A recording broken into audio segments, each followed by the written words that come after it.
Stay tuned, stay tuned, stay tuned. I am here with the coach, John Brandt. Oh.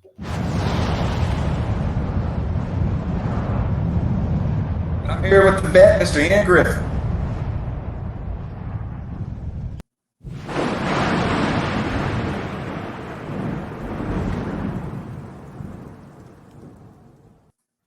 Coach, who do we have with us today? Man, we got Mr. DeWayne Morris from Pittsburgh, Texas. Classmate of yours, friend of mine for life. I tell you what, man, it's great to have you on here, DeWayne. Thank you. And it is good to have you, DeWayne. I remember we used to ride bus number 1 together. That's correct. And I'm sandwiched between y'all perfectly because class 87, 88, and 89. Yes, sir. Yes, sir. The coach is fading in and out on us here. So what I need you to do is just tell us a little bit about yourself here, DeWayne, and such, and tell us what you do, and we'll throw a photo in here on with you here too. Sure. 88 graduate of Pittsburgh, 98 graduate of North Texas. I fit a 4-year program into 10 years. So then I live in Fort Worth, and for the last 30 years or so, I've been working in and out of the power business in Texas. Chemistry, the chemist. I've been a plant chemist at a couple different power plants, and as a consultant and sell chemicals to them. So it's kind of what I've been doing for the last my whole career. So we needed to have you up here when we discussed the Texas Energy. We were just talking about that. We should have had you on that day. I think we would have got an earful, to be quite honest. I do know a little bit about it. I know enough to be dangerous, probably. Cool. So what do you think needs to be fixed? That's a question I got that's not the standard question. In the energy business? Yes. I think that we need to stop subsidizing green energy, make it stand on its own 2 feet, and compete in the market like everything else. Yeah. I mean, that's one of the reasons why people are not investing in conventional power. Is because they don't get the subsidies. They don't get the advantage from the government that the wind turbines do. Okay. The next thing I got is we got a picture of you here. I'm going to put it up on the board. Here you go. Tell us a little bit about that. That's me and my girlfriend, Saria. We went to the Jimmy Buffett concert and matched. You know, we got to do that at the Jimmy Buffett concert. So she and I have been together for almost 7 years now, 6 years, and loving my life. Wow, 7 years. That is awesome. So the Jimmy Buffett concert, was it fun? It was pre-COVID. It used to go every year, but skipped several years in there. And it was fun. I enjoy going. Most of the concerts in the parking lot. Really? Oh, yeah. The concerts, is the sideshow to the parking lot. So it's kind of like a tailgate party, and then you just go to the game for a little bit and go back to the tailgate parties. Which pretty much, yeah. And definitely the tailgate party is where the party is, for sure. The concert is really it's just a reason to get together. Well, I'll say this is downrange in the military when you're deployed. You'll try to put up some things to break up the monotony, and you have like a little outdoor event thing where they can barbecue a little bit, and they'll do karaoke. And always the top 3 of karaoke is, of course, Jimmy Buffett's Margaritaville, is always in there. So, right. So, Coach, you got some questions for DeWayne before we get started here? Some reminiscing? Well, I tell you what, I'd like to know why the pond that we used to fish by at your parents' house is now no longer a pond. I drove by there the other day, and it's a field. What happened to the pond? It's gone. You're talking about the one on 271? Yeah, the one on 271 where it was right there by when you turned in the little pond you used to catch all the fish at. It's just no longer there. Yeah, that's not ours anymore, man. Can't control it. They just filled it in? I don't. Yeah, they did the pond behind the barn, the pond up front. None of that's there anymore. I think they put a road right there where that pond was. Now the pond is by Mom and Dad's house out by the lake. I want to go fishing. I just stocked it. So. Wow. Man, you can't ever scare me with fish. I can tell you that right now. Well, as you know, everything times change, and you know Pittsburgh. People been away from Pittsburgh. Whenever you come back, you see things change all the time. You repping Pepe? It just came in the mail today. Oh my gosh! Yeah, he's ready to find him some kitty cat, boy. Oh, watch out! Watch out! You get in trouble for all that. Find him some kitty cat. So, DeWayne, first real question we got. We're gonna punt it to you. All this crazy DeWayne. stuff that's been going on. Go ahead, Coach. I'm sorry. No, go ahead. Oh, well, the first real question we got is not a topic of what's going on in today most of the time, but it is a topic. You know, when we were younger, whenever I did something bad, my mom was the disciplinarian in our household. She'd beat the jolly Whitakers out of me. Now, Jody Griffin was not an abuser, I can tell you that. But she held a heavy hand on my behind with something, I can promise you that. And there was some threatening going on there. In today's time, that just doesn't happen. So what do you think, or share some experiences you had with discipline when you were younger, or what do you think discipline is, how it relates to our past? I knew the laugh was going to come in there because John Brent was at my house one night. He and Lance thought they was going to get their butts wore out too. My dad was the one that was the disciplinarian in my house, and you know, I was no stranger to getting butt whoopings. You know, both of y'all know that. I might have held a record or something down there. But he had a bed slat that had broke, and he whittled the end of it off into a handle. And I'm gonna tell you something. I can still remember to this day some of the whippings I got. And, you know, it was always over pushing the limits. That's what it was pushing the limits. I mean, I think the time that Brent and Lance and Curtis and I all took off in the Suburban one night in the middle of the night, stayed out till, I don't know, 2, 3 o'clock in the morning, run up down blacktop roads, no telling doing what we were doing. But he pulled Curtis in there first, you know, and got him. And then got me after that. And we came back in there, and it's funny because Lance and I talk about this quite a bit. Lance and Brent were talking about, you know, I think I'm just gonna call mama. I'm going home. I ain't gonna get I ain't getting one of them here. Exactly.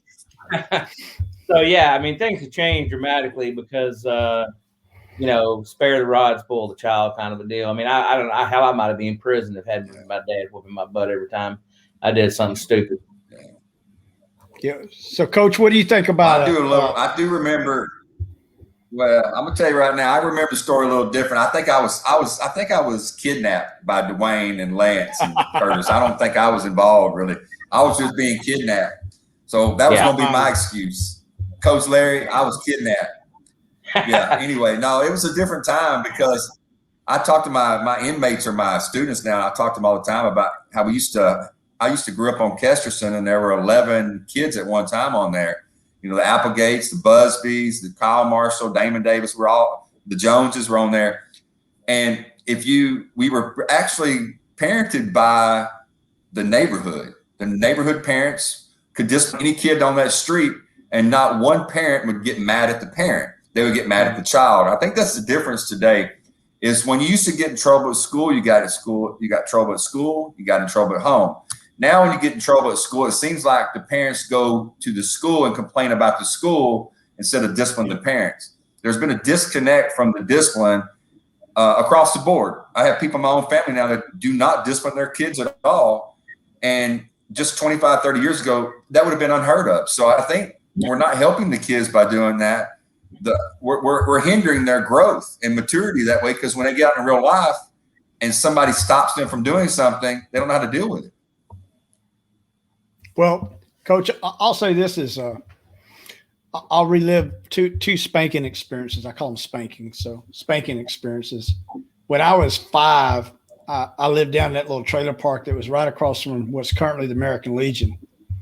I was 5, 6, somewhere around there. And my mom and dad told me, always do what people older than you tell you to do. Mind your elders. Well, I missed the elder part, and the neighbor kid was 1 year older than me. And he said, we got out there and we put bean dip on somebody's window and we filled a Jeep full of dirt. The Jeep happened to be my English teacher in 10th grade, to be honest. And my mom pulled me inside and she watched me do it. She was playing cards at his parents' house and she looked out there and saw me do it. She got home and she goes, I want to know how many times you put bean dip on that window. You're going to get 5 times as many licks for each time you did it. Well, I didn't understand multiplication, and I was thinking 5. I'm going to get 1, 2, 3, 4, 5. I get 5, you know. So I told her 5.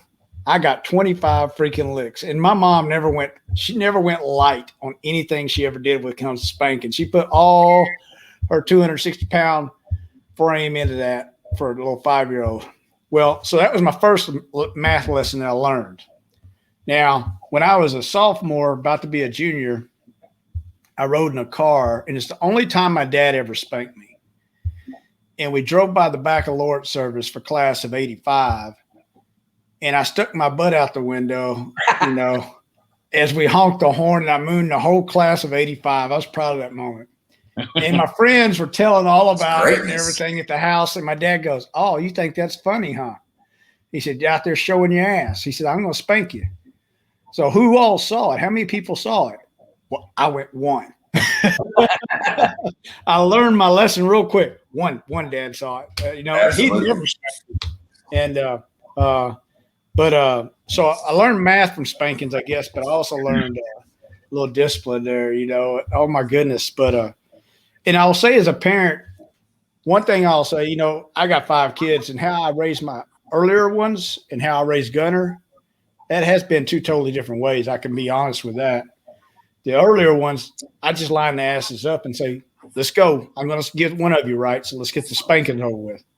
Gunner, I can count on one hand how many times I spanked him, you know, and that's just kind of different how it is. So anyway, I don't know if that changes times or anything. I got more patient. Let me say it like that.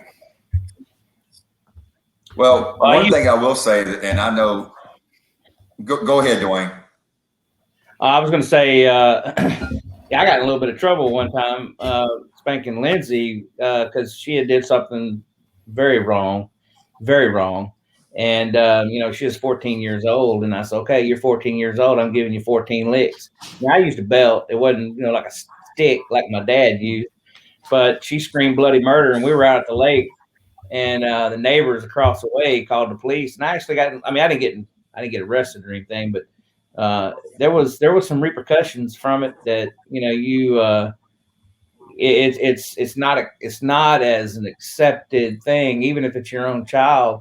So there's it's not just a societal thing has changed, it's a law thing has changed too. I think I missed her butt one time, and because I missed her butt that one time, they were losing their damn minds about it.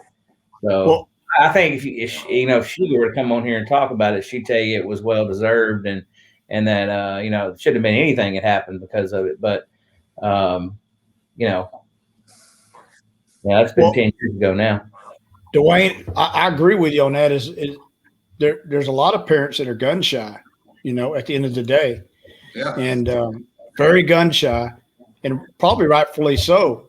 And I just remember, you know, I never got SRS or anything like that called on me, but I've had kids that's gone to counseling, and the time that you're dealing with attitudinal things, they're pretty much like looking at you going, just go behind the woodshed and whoop that ass. They're short of saying that, you know, and you're like, but you know, you can't do that because you'll be in the other side of us, you know, you'll be in the other side of counseling on this real quick, you know, and where a lot of problems I saw. Go ahead, Coach. Let's ask the question, because our generation and the ones previous, especially my mom and you know, that they said the same thing about the discipline that they went through from the mother and the father. I mean, my mom, you know, it's kind of funny now because I look back on it, but she was a good slapper. You know, you'd be in the grocery store and something go down, you might get slapped in the face. My dad, you know, he'd rip you up and just whoop you butt with the belt in a second. But let's look at it now.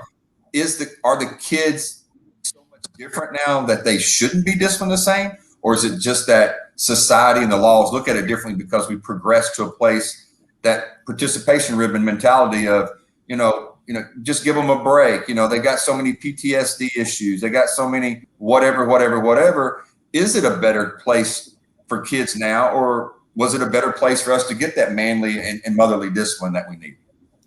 Well, Coach, something I'll say is I remember this here is going to the creme de la creme restaurants in East Texas back in our day was the Pizza Hut. And go to the Pizza Hut after church on Sunday with my mom and my brother. And in front of us was a very large man. This guy weighed 400 pounds. And Nick, my brother Nick, he was like 5 or 6. And these words came out of his mouth. Golly, that man sure is. And it ended right there because my mom backhanded his ass across the freaking room. I mean, right there, just bow, knocked him across the room. And ain't nobody said a dang thing. Nick turned out all right. He might have a screw loose or two. I don't know from that, but he turned out all right. But it was needed at that moment, I think, at that time in his life, to be quite honest with him. So, I don't know. I'll tell you right now, I didn't get not one lick that I didn't deserve. Right. Yeah, I mean, same thing here. I wasn't a horrible kid, but I definitely earned them. Yep, I agree there on my side. Well, hey, so I think that's back been a good back to. Go ahead, Coach. Yeah, but one thing I want to wrap up with that is, I talk about it sometimes in class. We have a man's class that I teach at school. Is mothers are there to nurture, the fathers are there to discipline and teach you how to be a man. And we've lost that in our society. There's so many families that don't even have a man in the family, especially in the inner cities. And a lot of the minorities are growing up now with 25% of both parents in the home that 50 years ago it was 75%. It's not much better than the white community or anyone else. It's not putting them down. It's just the way we've gone. I think because of that, the mother is the nurturer more than the disciplinary, and we're losing a lot of that. And I don't think it's best for society. And I wish that more men would step up and take that role, even if you aren't the man of that child, but to be a man mentor for more male children, because the male kids right now seem to be suffering so much right now. So I at least want to say that. I agree, Coach. I got a lot of opinion on that, but this is too short of a subject to get on. Anyway. Well, hey, Coach, I think you got another question for us here. What do we got? I want you to go ahead and ask the question for me, because with this computer issue that I'm having right now, I can't pull up for some reason, I can't pull up my information. Okay. So the next question is what if the First Amendment wasn't there for religion, free speech, press, protest, or assembly? What if we lost one of those? What would you think our society in America would be like? And so we're throwing it to you, DeWayne, throwing it out there, I guess. So we'll give you the first chomp at it, and then we'll go from there. Well, it wouldn't be America, right? I mean, that's what we're founded on is freedom of religion. I think was the very first thing that the founders thought of whenever they put together the this whole thing. So, it wouldn't be America. I mean, the right and ability to go out and do what you want to do when you want to do it is one of the foundation principles of this country. No, I agree with you on that. Yeah. I just try to think of one of them. Yeah. Go ahead, Coach. I'm sorry. Oh, no, I wasn't trying to interrupt you. I was just kind of going on the back of what he said. I mean, you have to realize that one of the things that we wanted to do was get away from a king and get away from a place telling us that you have to worship a church or a certain type of religion, that we wanted to have that freedom to worship, how and who we wanted to. And that was one of the things we didn't want, is for someone to tell us what and who to worship. And if you didn't do it, you could be burned at the stake or even more persecuted than you are today. So we wanted those freedoms. So if somebody says we don't have freedom of religion or for religion, whichever one you have, or whichever way you go with it, then you're going to actually not have America. DeWayne said it correctly. I mean, America is based on that value of this is what we want. We want to have that freedom to freely worship, but not push a specific denomination or religion on someone specifically through the state or Congress or even from ourselves. So, I mean, it's a big deal. Can't lose it. So I think when we discuss the First Amendment, I try to think of certain things in a certain context, but analogy I'll use on this is if you take a clay sculpture that's already been made, once you have it made that way, if you take anything off of it to make them look more buff or whatever, or to define it more, you can't ever put it back.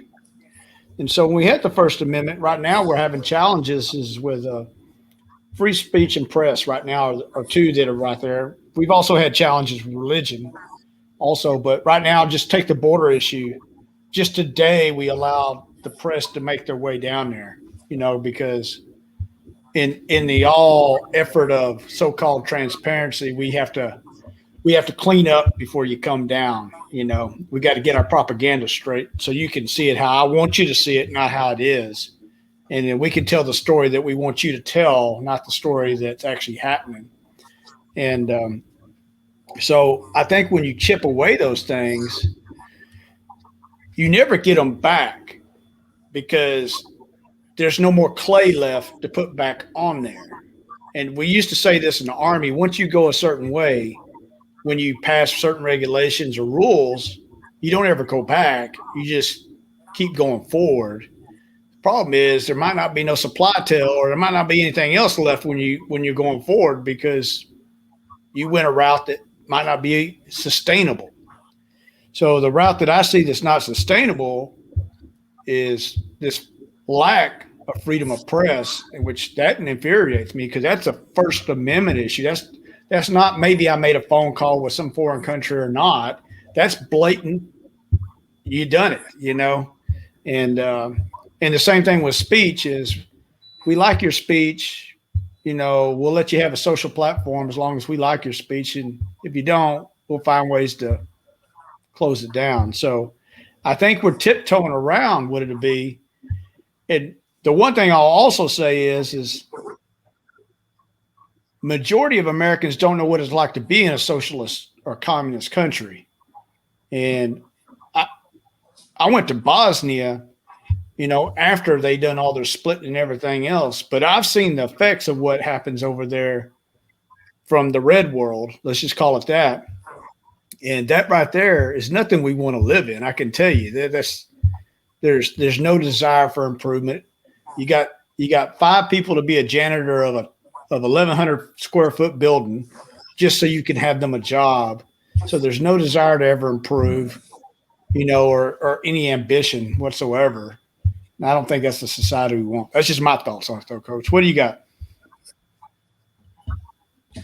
Well, I'd like to throw this over to DeWayne in just a second, but one of the things I want to say on this first and foremost, when you talk about freedom of the press, just look what happened after, I've talked about this a lot, November 22nd, 1963, when people started investigating the JFK assassination.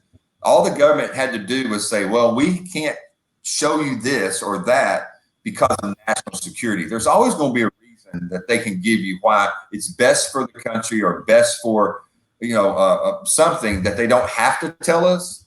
But having a freedom of the press, we should be able to allow the press to look at it and us to decide if it's good, bad, or ugly.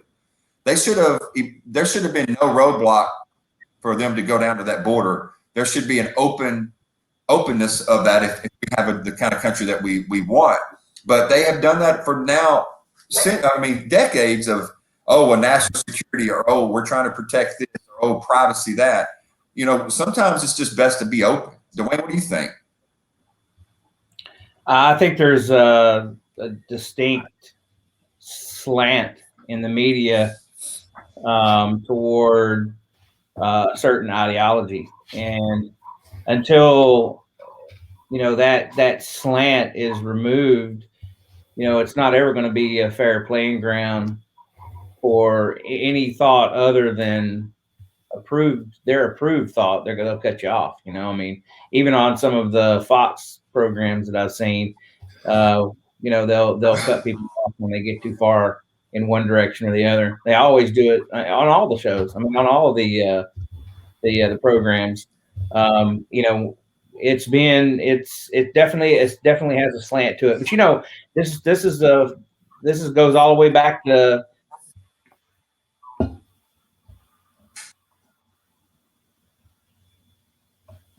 it was slanted, and when you're a product of liberal education, you come out liberal if you don't have pretty hard and fast rules going in for yourself. And so this is just a product of their education.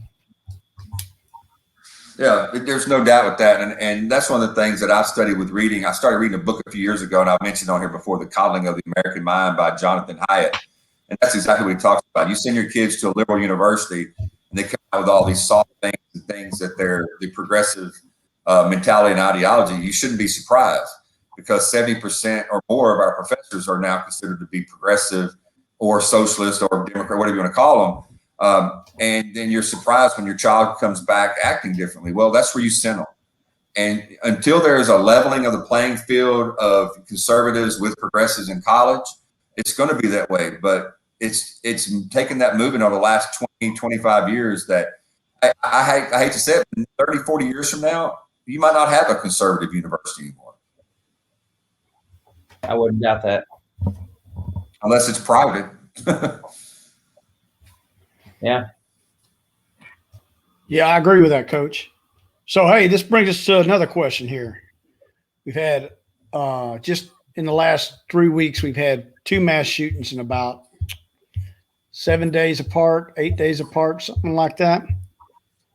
And so I just threw this out there. Is there anything that the Congress could pass that would change or eliminate mass shootings? And that's the question we got for today. DeWayne, you can handle that one because mine's no. We have quite a few laws on the books now. I think if we enforce what's there to begin with, and I do believe there are some gun show loopholes that probably ought to be closed. But that said, the guy that did the shooting in Denver, was it, or Boulder, the Colorado shooting? I mean, he passed a background check to buy that gun just a few weeks earlier. So, background check wouldn't have stopped him, whether it was gun show or otherwise. Yeah, I mean, I think we have plenty of laws on the books. Enforce those, and then go forward. But the thing about gun control is when you start looking at the statistics, most gun crime occurs in areas with the strictest gun control. Yep. Because the people that you're trying to make criminals don't follow the law. The gun owners will. If they pass a law tomorrow in Texas says you can't have a Glock, I'm gonna turn my Glock in, or I'll have to in order to not be a criminal at that point. But the people that are out there that don't want to follow the law are not going to follow that law, and that's just how it is. Right.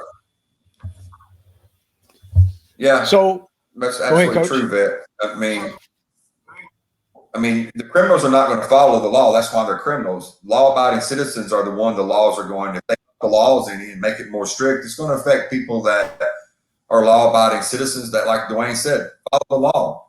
One of the things in the gun control issue that I've been trying to get my head around is how do we deal with mental illness? How do we deal with people with mental illness in our country, which has grown so much over the last 40 years? And how do we deal with people with mental illness being able to have access to a firearm? Because it does seem to be that a lot of these kids or people that do these shootings, when they actually go back and study their life or whatever, they had mental illness. A lot of them have been on antidepressants. Some have been on antipsychotic drugs. So as a society, I'm kind of asking the question, how do we get involved? And you said Congress can do something. How do they get involved with handling that situation without it being looked down as a bad thing to call someone antidepressant or depressed or certain things like that? Well, you get into HIPAA stuff whenever you start talking about what medication somebody's taking or not taken, or when you talk about means and whatnot. So there's protections for folks when it comes to their medical background, but when you have to take each individual on how they're how they act normally. I mean, I see people that you just know that guy doesn't need to have a weapon of some sort, but it's a fine line when you start talking about mental illness and how do you recognize it, and how do you regulate it. Well, so Yeah, who sets that standard? Well, there's a few things I'll say on the mental illness side. Is when I was getting ready to leave the military, my previous duty station for that is Fort Bragg, and there was challenges for soldiers to go see, a shrink for that. You get in a regimented program for PTSD and things of that nature, but to go see the actual psychiatrist, that wasn't like you got to go see them the next week or the next month. You went through a lot of therapeutic counseling. You had those appointments 90 days out and 120 days out. So my question is I think I wrote about this is Congress says, hey, we need to tackle the mental illness part of it. The first question you brought up, Coach, was who's the decision maker that says that? One, two, the second part of it is will we even have assets to take care of that when we can't even take care of the military on that? I mean, do we really have the assets to do that? And then let's just say this. Just say DeWayne Morris wants to purchase a gun. He's got to go get his mental health evaluation done, and they deny him.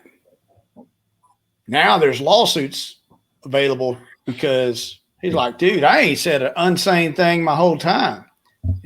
And the person's going to sit there and go, well, I can't divulge my notes about it, but I just don't think he's able to do this.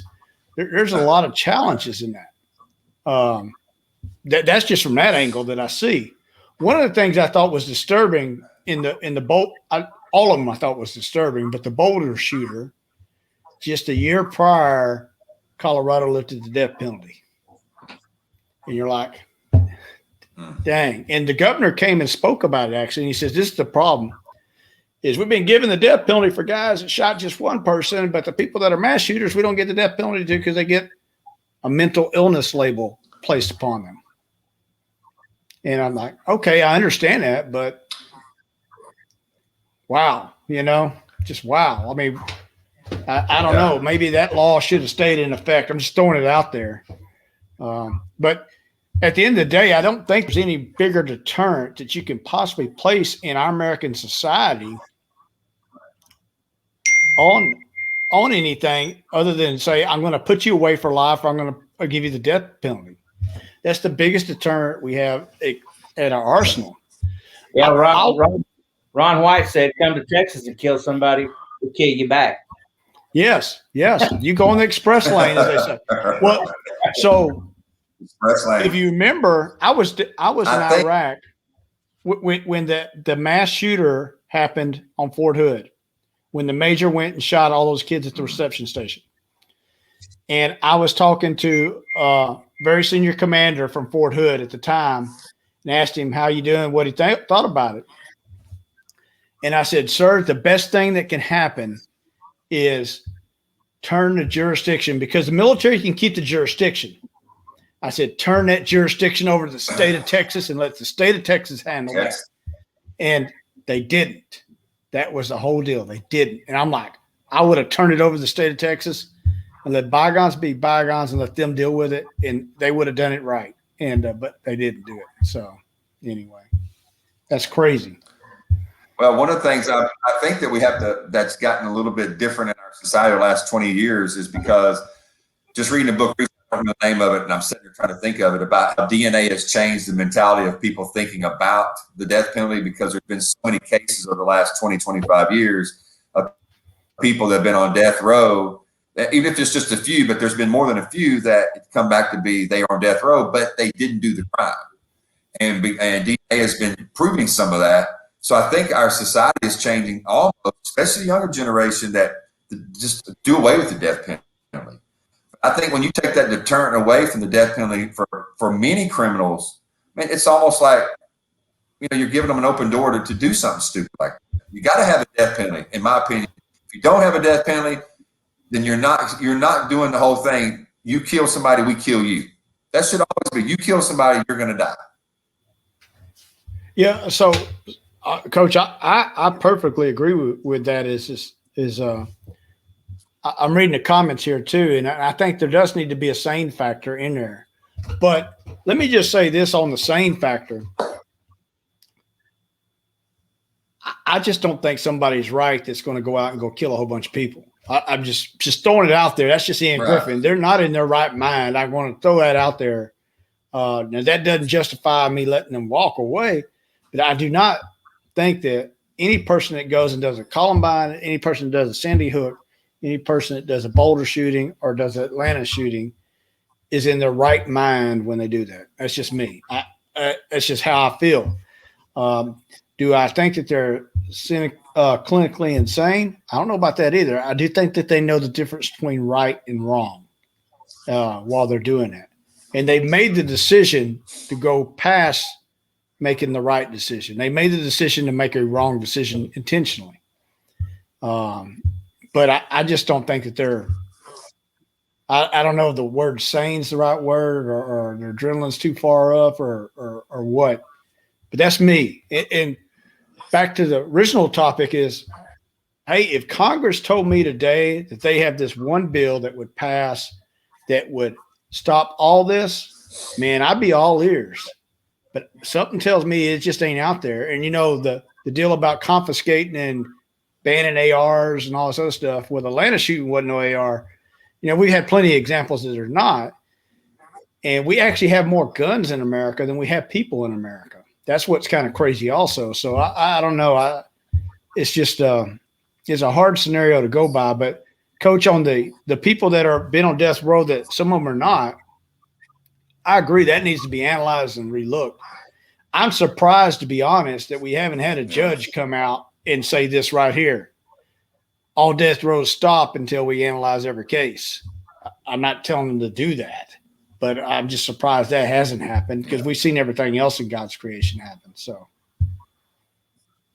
right, yeah. And I saw one of the comments that Derek Douglas had put on there, and we want to say, for his family, we were praying for you right now because this afternoon there was an accident in the family. So we do appreciate you even being on here tonight. But he said there still needs to be there should be some kind of grading tool to determine if a person is being mentally competent. There needs to be some standard because.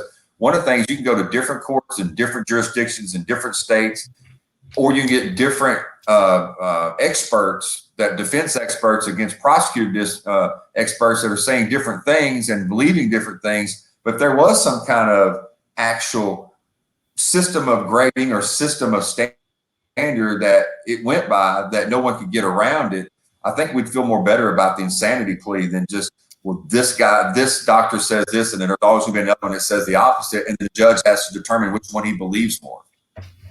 Yeah, and I think there's a major challenge with this because you see on Facebook all the time, somebody goes, well, this is the reason why this is this way or why race is looked at this way or there's a privilege this way is because this person did A and didn't get anything, and this person did B and got put away for life. Well, my first question out of my mind is were they both performed by the same judge? That's the first question I got out of that comes to my head, were they both performed by the same judge in the same district by the same state? Now, if they wouldn't, there's different laws in different states and all this other stuff. And I think when you put the grading tool to determine, is it going to be a grading tool that everybody in America is applied to, or is it going to be a grading tool that everybody in this state applies to? I will say this. One thing that we were taught in the military when we exercised what's called Uniform Code of Military Justice is when you're going to take somebody's rank away and you're going to pose punishment on them, or maybe even submit them to a court-martial, was to have an open mind and have and sit there and take in all the facts. Do not sit there and make pre-assumptions written out that if he meets this level, then I'm going to go with this. If it meets this level, I'm going with this. We simply went off a red book called the Manual Court Martial. And if it meant that, that's what you went off of the advice of a lawyer, you know? So we pushed away all pre-notions and we said, okay, what happened? And that's kind of what we had to do. But that kept you fair and equitable, you know. The UCMJ is equitable, is equal across all the military, right? You're talking about different laws, states, and everything's different here and there and everywhere. I think the application of the law sometimes is heavier handed in some areas than they are in others. And that there needs to be a leveling of the playing field for sure. When you talk about, I think California there for a while had a 3 strikes law, right? You commit 3 felonies, you go to jail for life. Well, they could have been 3 relatively minor felonies, but now you're looking at a life sentence because you stole a car radio or something, you know. So it needs to be, there needs to be some reform, I believe. Yeah, I don't know what that would do to stop another mass shooting or eliminate. You say eliminate mass shooting. I don't know if that would eliminate a mass shooting. Yeah, I personally, DeWayne, don't think. I mean, I hate to go. Go ahead, Coach. And I hate to bring in a religion thing or a morals thing into the argument, but if we're asking about how we're going to eliminate mass shootings, there's got to be something that in our country that we get back to, and it's called morality, more love for others. There's some disconnect with the society being so divisive. My only thing would be, okay, you can have laws, you can have better doctors. You can move a court case from one jurisdiction to another, but if we don't have the morality and we don't have the love of people come back to a better place, then we're going to continue having these because there's just so much hate, not just hate for groups, but there's hate of just in the heart of people.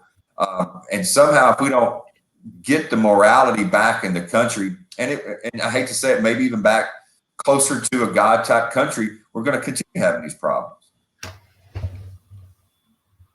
Well, yeah, I think the divisiveness in our country is at an all-time high. I mean, people that, even friends of ours from high school that, I would have been able to have conversations with about some things that I feel apprehensive really about even bringing some things up with them. So, we are definitely being grouped and pitted against each other in a lot of different ways, politically, religiously, morally. It's a, sexually, however you want to think about it. We're grouped, divided, and pitted against one another. Yeah, and I think if you go ahead, Ian. I think if you look at, we talked about a commonality of laws. Then you see some very liberal areas where, well, hey, if you do this crime, you don't, no bail, you just walk out. We're not even arresting you. And then some other areas, they found that arresting does do a deterrence. That's a major challenge that we have, as a whole, is I don't think you can ever get America on the same sync. That's a problem that we have. Me personally, I do not think there's a single law that Congress could invoke that would stop mass shootings. It's unfortunate, but I mean, since the beginning of time, since Cain and Abel and the Rock, I mean, we've had murders go on since the beginning of time, and we've had them where they've been more than just one person, and there've been many people.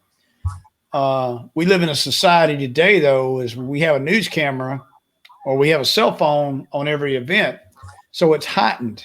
And I think, I don't know. Did we have them in the past? I mean, we heard of some lady named Lizzie Borden and everything else, and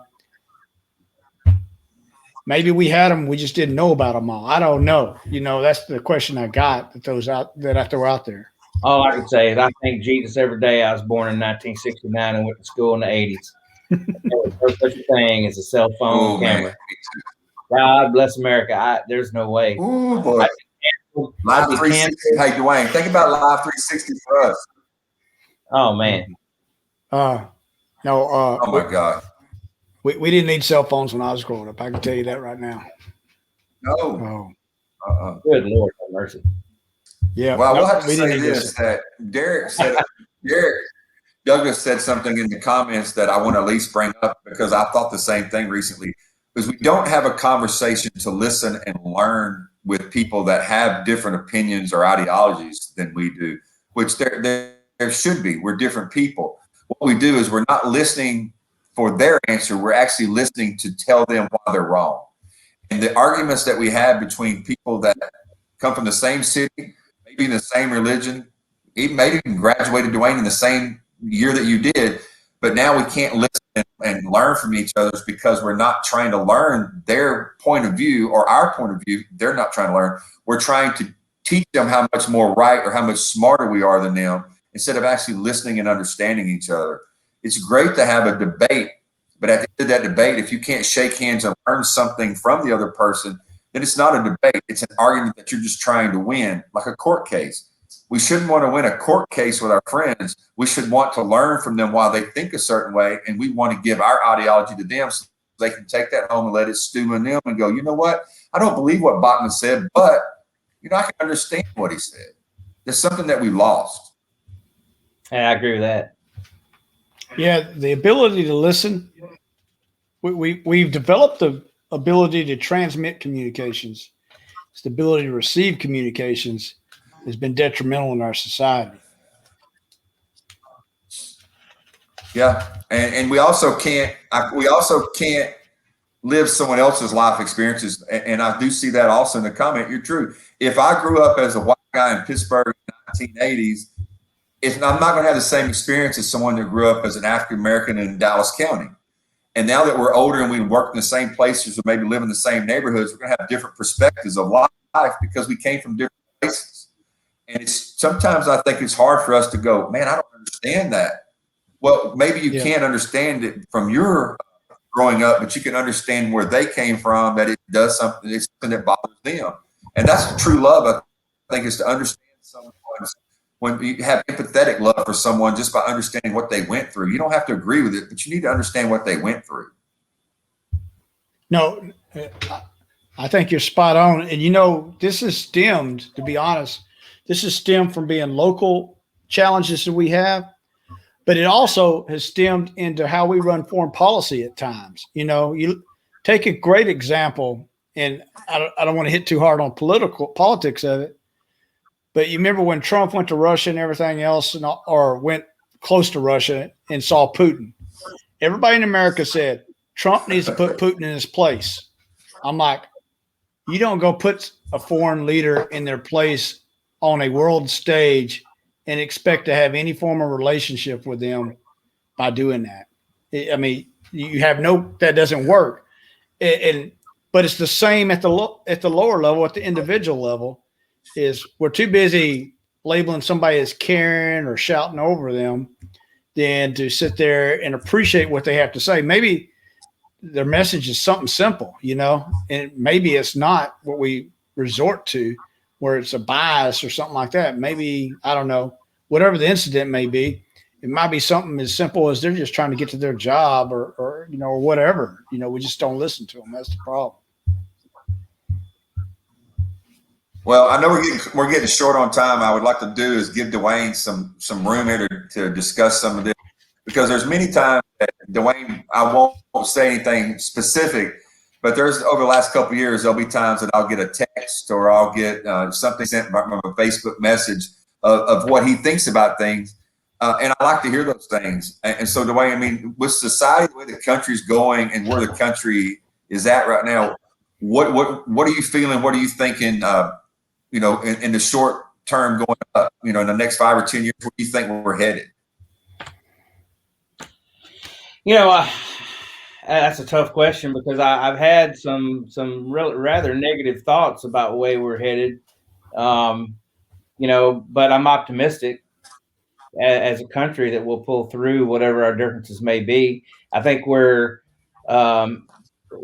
are struggling with this the Twitter society, and like you're saying, constantly putting out there, but never really receiving. I mean, that's really what Twitter is just throwing your thoughts out there without any real. I mean, there might be some repercussion on Twitter. They might ban your same thing on Facebook, but we've become a society of with head down disease. You know, we go out to dinner, we're looking at our phone.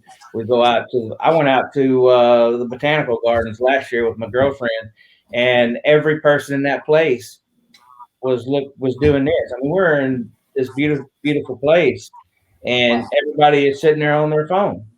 You know, we have disconnected from one another completely. And that's a problem that we are really going to have to work on. I think in the next 10 years or so, is disconnecting or reconnecting with people in society. Whether it doesn't matter who they are, you know, friends, acquaintances, whatever. To go out to dinner with them, leave the phone in the car. You know, have dinner with your family, leave the phone in the living room. So it's a real problem for our country right now to be able to engage with one another without interruption.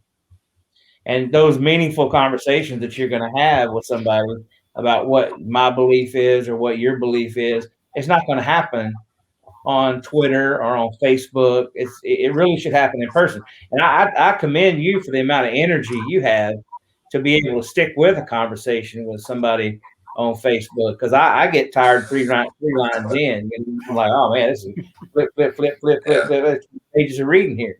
I mean, you know, I'm out at that point. But so it's all part of that disconnection that we have from one another, and that's what we need to. I mean, I work on it all the time to make sure that whenever, you know, I'm having dinner with Saria, you know, I'm with her, not with her and Facebook. Yeah.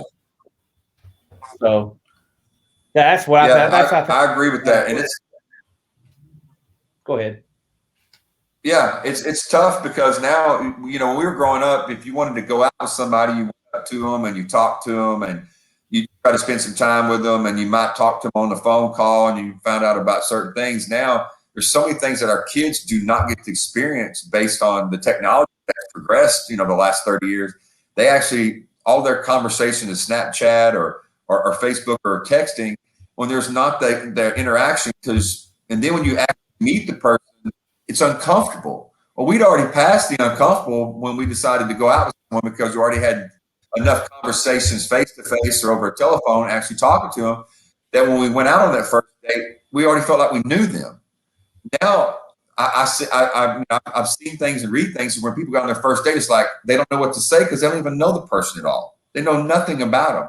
It's almost like you're dating through a cell phone.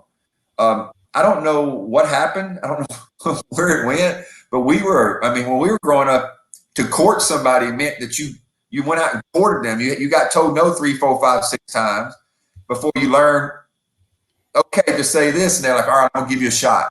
Okay. I mean, you can't do any of that over a cell phone. You can't do that on text message.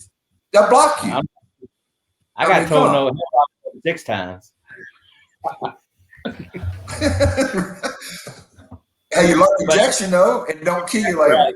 You don't shoot up a supermarket because you were rejected. Come on. Yeah, exactly. Unbelievable. Yeah. Well, Vic, I remember there was I think this was good. I really enjoyed this. Yep, I think so. So this will be easy. From the coach. And to the bed. I think it's time to stay tuned, stay tuned, stay tuned. Thank you, DeWayne.